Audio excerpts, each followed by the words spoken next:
All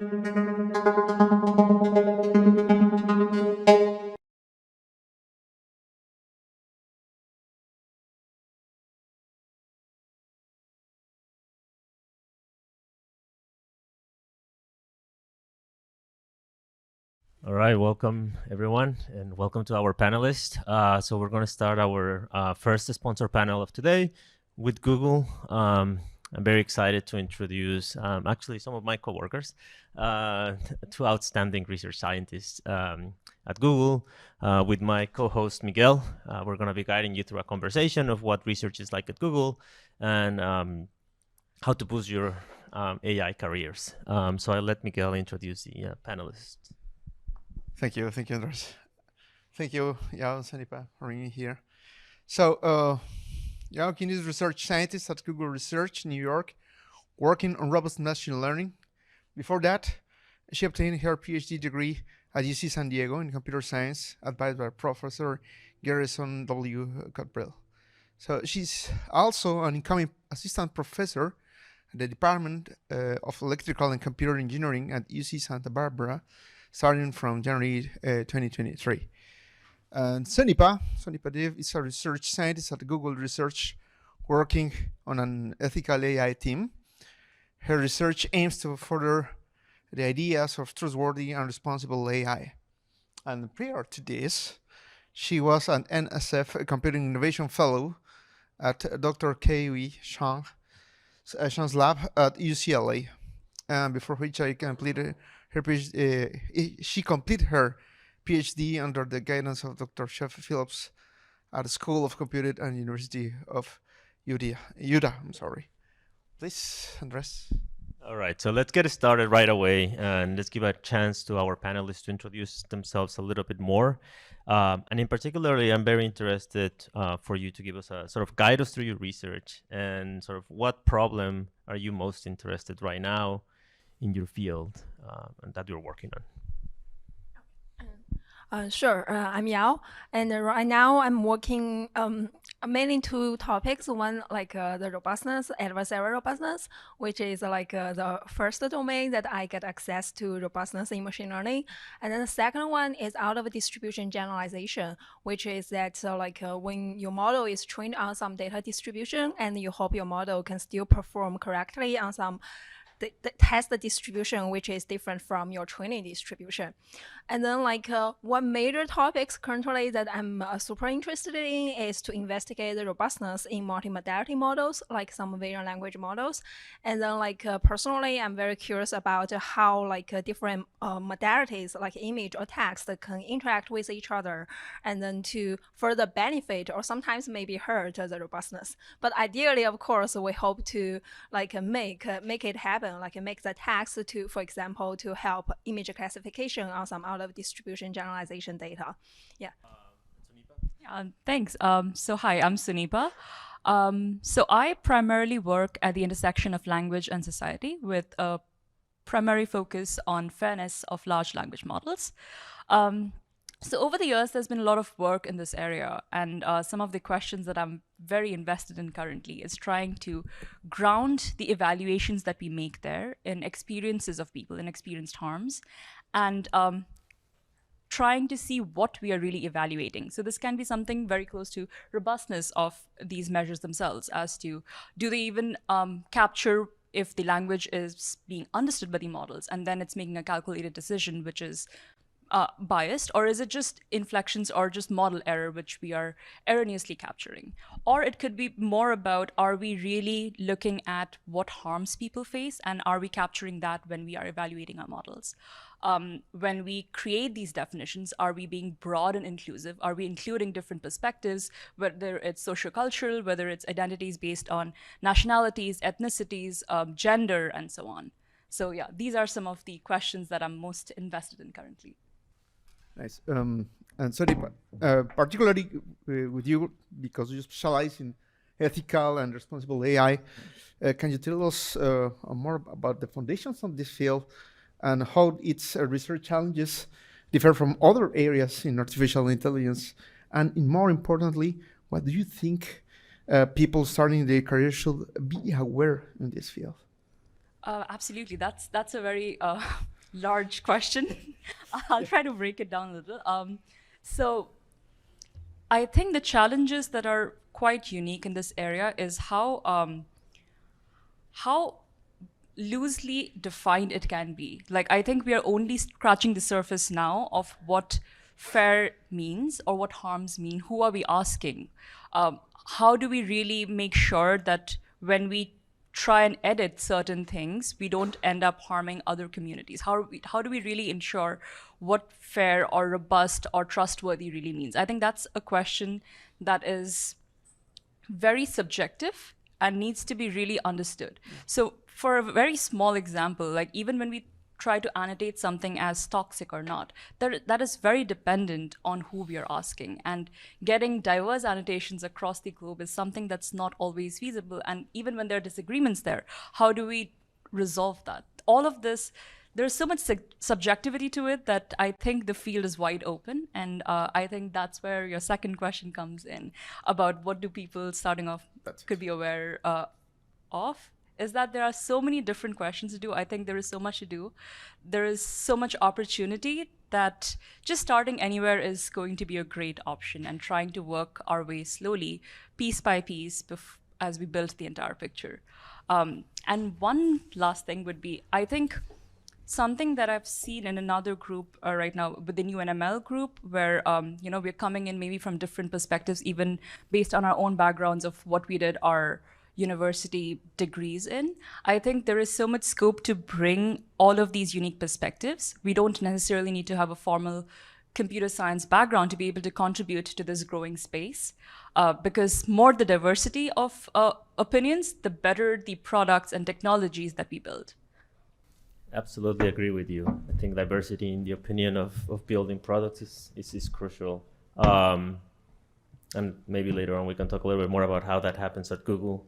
I have a similar question for you, Yao, which is, robust learning has been around also for quite a while. Maybe not as long as traditional, let's say, machine learning. What are the specific challenges that you find in robust learning versus maybe other fields in AI? And again, what advice do you tell people that are starting their careers, or what should they be aware in the field of robust learning? Okay. I think the first very challenging thing to address these robustness issues is that it's very practical problems. So that means, like, if you truly want to deploy your models into real world, you definitely will encounter some robustness issues. And some of the data distribution are very unexpected. And how to, in contrast, like for standard in distribution accuracy, like the test distribution, you have already known beforehand, like it's aligned with your training distribution. And then all you can do is just to build models, like deeper neural networks, or design some methodology to improve the model's performance on this already known test distribution. But for these robustness problems, it's kind of like there are a lot of unobserved, unseen data that is necessary for us to still have a very good performance on it. And then, sometimes I feel, as you mentioned, robustness has already been developed for a while. For example, the adversarial robustness has already 6 to 7 years already. But the defense, how to defending against these adversarial examples, is still very, very challenging. Because if I'm attacked, I can just figure out just one way to attack your model, that's fine. But as a defense, I need to defend against the multiple different types of adversarial attacks. So in general, improving the robustness becomes a much, much more challenging problem. And then sometimes, if you just defending against, improve the models on one type of shifted test distribution, it doesn't mean that your model is truly become more generalizable to other data distributions, because there are tons of other test distributions that your model might still fail. Yeah, so in this area, I feel evaluating, similar as the fairness or this ethics AI stuff, the evaluating is becoming more and more important, and people should have more comprehensive ways to to have a better idea how the position of our models, how the property of our current models. And another thing I think is also the opportunity for working on robustness is that I feel robustness is a very good tool for us to have a better understanding of the properties of our current models. Because if you only look at the in-distribution accuracy, sometimes you can always figure out a way to push it up and then to make it perform better. But the robustness just provides you another perspective, telling you that, okay, your model is not perfect as you imagined. There are still some holes. And that is also the opportunities there. That is where we can work on to make it even better. Yeah. Yeah, I completely agree. Even for example, explainability, for architectures, and so on and so forth. Oh, thank you. So maybe this question is directed to both of you. Mm-hmm. So a lot of attendees here today are starting their careers and are looking for opportunities at the industry, of course. Mm-hmm. So do you have any advice for them? For instance, what do you look for in collaborators or interns? Okay. I go first? Okay, first. Sure. Yeah. So I think based on my personal experience, I feel like attending the conference is a very, very good resource for us to build connections. So right now, at least you are doing the correct thing because you're here, right, listening to our talks. Yeah. And just trying to be more open-minded, trying to be active to reach other researchers or professors, or sometimes just senior PhD students, and just be talkative. Don't be shy. Yeah, because at least for me, I feel like most researchers, they are very nice. They are very open to just share their experience or offer you some opportunities, very good opportunities sometimes. And because for me, I found several internships during the conferences, and just by talking to when I was a very junior PhD student, just by talking to some other senior researchers or industry, yeah, and then just create opportunities for yourself. And then second thing is that, okay, creating the opportunity is always just the first step, although it's a very important step. The second thing is just see the opportunity is also very important. That means that if you truly being offered a great internship sometimes, and then just be more self-motivated. That is one personality that I'm. For example, if I'm looking for interns or students, I truly hope the student is passionate about the research that I'm working on. Because if we we share similar research interests, our motivation is perfectly aligned, then it's much easier to communicate with each other. Yeah, and then so just you need to figure out what motivates you to perform research, because research is a long journey. It's not just a 1 year or a 2 years stuff. You might choose it as your career for your whole life. So you need to figure out what kind of research that I want to work on, and why do I want to work on the research. If you make it more and more clear, and I believe you will just feel that research is super interesting, and you will be very exciting about doing this very fundamental research. Yeah. Thank you. Completely agree with everything Yao just said. Something else that often helps find the positions is also academic Twitter, or Mastodon, or whatever your chosen medium is, but following and knowing the people that you want to work with often helps find positions in their team or their group. And I know we all might have a barrier towards doing this, but putting in blind applications to positions, even that you've found on the company's website or on LinkedIn, can actually take you quite far. So I actually have gotten several positions this way without referrals or anything, just putting in an application. Often you don't know what they might be looking for. They might be looking for somebody who has exactly your skill set and your interests. And if it matches, then you just go forward, right? So always try to just put in blind applications, and I think it goes a long way. As for what we look for, I agree. I think often a match in our research interests is something that usually works really well if it's for an internship, because it's a very short amount of time. It has to be really scoped well for the intern to actually gain something from it, and also for the host to feel like they have been able to be a good host. For a longer time engagement, especially in research, I think, in my opinion, what has been helpful is to have a cohesive story of what your research is really about. Like, what is it that you are known for? Like, what research, if I were to look for, I would come and ask you. Having a cohesive story around that usually helps find that right position in a research role within different orgs. Thank you very much for that advice. I think that's very sound advice, and that's also my experience for trying to find positions in my early career. I guess following up on this type of staying up with the literature and like finding people that you want to work with, I think as an early career researcher, the field might seem a little daunting, right? I don't know how many conferences anymore in AI. There's new archive publications every second on a different field. What advice do you have to give people on how do you stay up to date with the latest research in your field? This might be a little myopic, but when entering the field, let's say if it's towards the earlier parts, something that helps is to identify specific groups whose work you think your research vision best fits with, and then try to follow work from there. And that will link you to other relevant papers, maybe from some other groups, and then you can slowly increase that circle.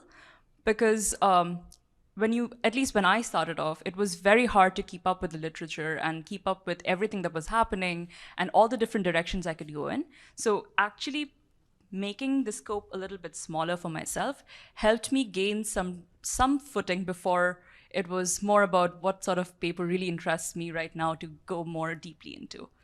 So that would be my sort of advice to start off with.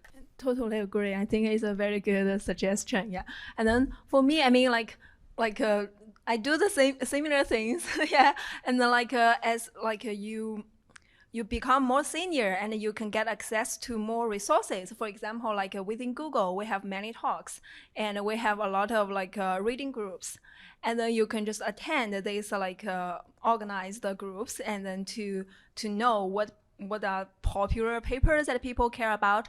And sometimes and I think Google is also a very good place, because sometimes you just run into other researchers in micro kitchen, and then you just have some small talks, and then people just very casually ask, oh, what are you working on? And sometimes we might just randomly refer to some papers that we found super interesting, and then we will just share with the people that we are talking to. And then this is also a great resource for you to get all this data, to keep it up to date, know the state of the art methods, or the newest interesting directions that might worthwhile your efforts. Yeah. Thank you very much. At this point, I would like to open the floor to questions that you may have to the panelists. So if anyone in the public has a question about, I guess, anything about their career, questions about the research, questions about Google, I think they will be happy to answer those questions. For ethics and fairness, what makes an applicant more desired, I guess, in Google's eyes? Is it they have a certain experience that gives them a certain perspective, or do they have a philosophy degree, or do they have an upbringing that makes them more enticing, or does it go person to person? That's a great question. I think it's mostly about the perspective the candidate brings, whether it's from their research that they have done, or it doesn't really have to be a specific degree. So my team specifically is extremely diverse. I am a part of the Responsible AI org at Google, and our org is really diverse. Not everybody has a computer science degree. Not everybody has a social science degree. We have a mix. We have people from policy background, from philosophy, from education. There's like so much diversity. I think as long as you have a unique story, a unique perspective that you bring to the discussion, that is what I think makes the most interesting kind of candidate.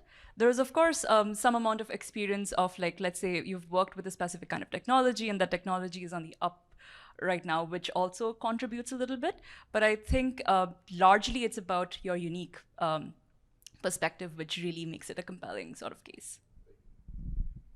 I'm interested, like, in the AI field, particularly in research, is really applicable to update the solutions that are, for example, in production or models that are currently running. So my question is, how do you can implement your research, or how do you compare the baseline with, for example, models that are currently running? How do you think that might change, for example, the whole Google algorithm just because of robustness or fairness or something like that? And how's the process of integrating this with the current solutions that are on the business? Okay. So I think like my team at Google, like some other team members, they are truly working on some research engagement that is exactly doing something like to integrate the research into the product. Actually, there are in general like two directions. The first direction is that you just focus on your pure research.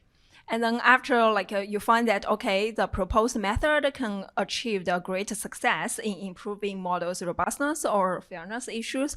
And then you try to just build some connection with some product teams. You just ask their needs and then to see which kind of product might be a good fit to involve, integrate your method into their product.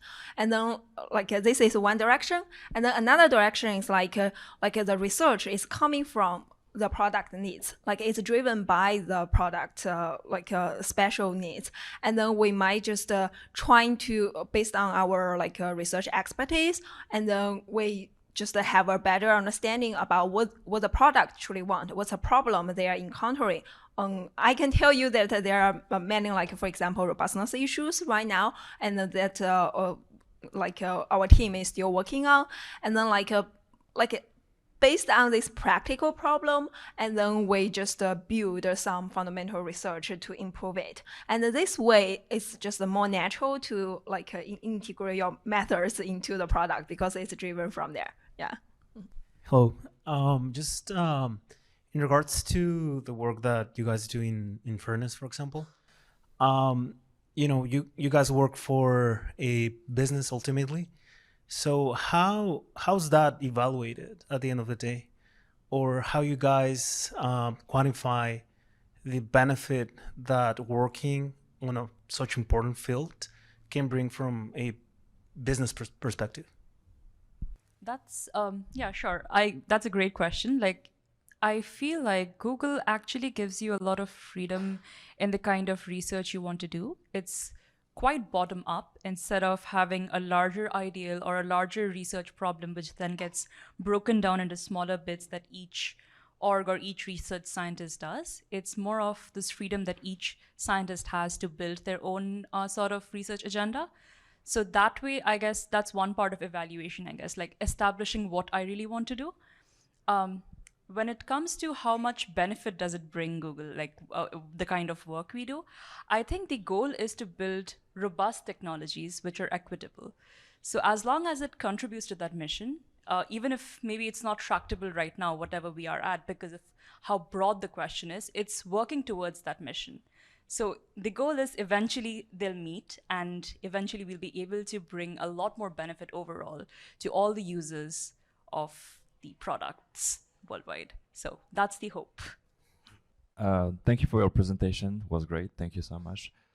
You work in fairness at Google, right? And are you any kind of interested in the adversarial attacks in order to fool the models that are currently used nowadays to perform your fairness evaluation, maybe?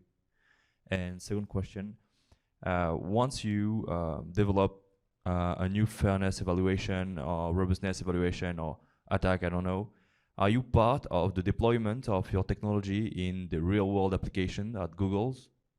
I don't know. Thanks. Firstly, I'm working on adversarial attacks. Actually, yeah, exactly, yeah.